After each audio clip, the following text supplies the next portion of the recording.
style opposed to full-service banking. And also, the CEO of the company made a statement that they really felt that the in-store branches took away from the productivity of their traditional branches, which was quite interesting. Oh, I came across a report by a company called SNL Financial Services, and they do newsletters on banking. And there was something that I found very interesting as far as the metropolitan areas by deposits in the United States. I'm going to refer to my little chart here.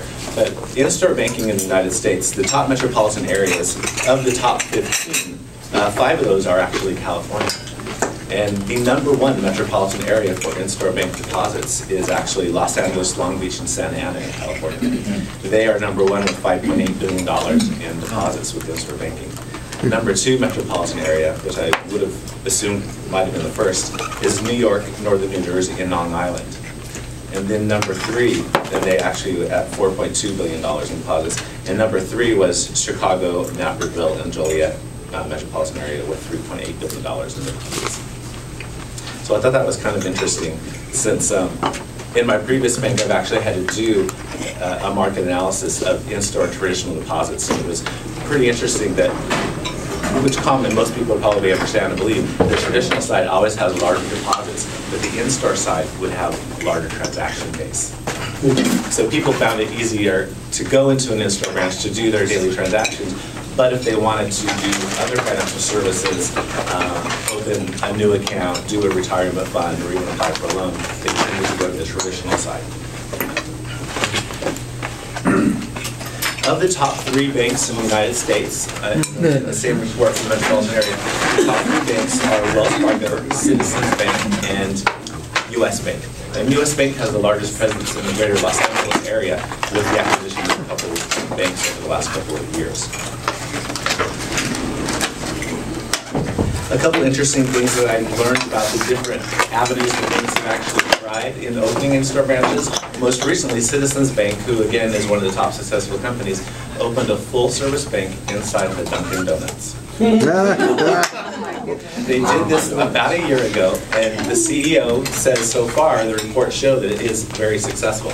Now, of course, they made some adjustments. They assumed going from a grocery store to Dunkin' Donuts, they, of course, traded volume for frequency, because people, the grocery store has a lot of volume as far as how many people come through their doors on a weekly basis, but Dunkin' Donuts, their clients went almost daily, some of them 7 days a week. So they adjusted the bank hours to open up at 7 a.m. to accommodate those clients. But the early morning hours, the bank is doing very successful because they see that client every single day. And where you have a small branch in a large grocery store, you have a small branch in a small facility, so they've got a captive audience. They come in with a donut and they're in front of both. So they really like this. They said it's doing well.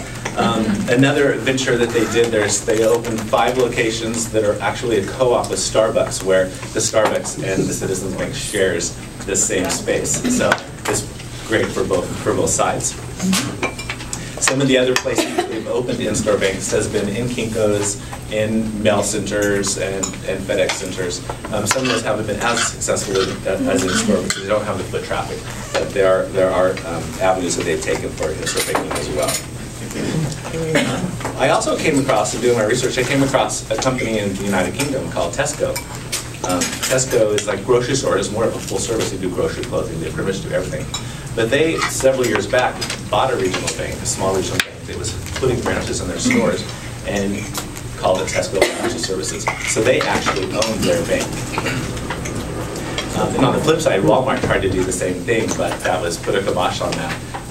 The politicians and the financial institutions didn't like that idea, because they felt that giving Walmart the bank charter to open banks in their stores would be devastating to the regional banking So some of the great things about in-store banking is the affordability. A bank can go into a grocery store and open up a 300 to 400 square foot branch for $250,000 to $300,000. When we take a look at a traditional brick and mortar freestanding branch, you're looking at upwards of $3 million to open that one branch. So they become profitable much quicker than a traditional branch can. Also, the convenience.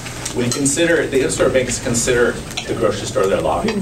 So most grocery stores, on average, the average grocery store has 20 to 30,000 people that come through their doors on a daily basis. I actually have been in a store, and I've been talking to our store director. It's a busier store, we do quite well. There's 40 to 50,000 that come through our store on a weekly basis. And again, most of those people come several times a week. So as an in-store bank, we consider the store as our lobby. When your lobby has 40 to 50,000 people coming through on a weekly basis, you've got a captive audience. So another thing that makes it kind of fun being in the store is the marketing ability. I've read several articles from a company called FSI, Financial Supermarkets Inc., that talks about they do actually build in-store branches and then do training on employees for how they can be successful.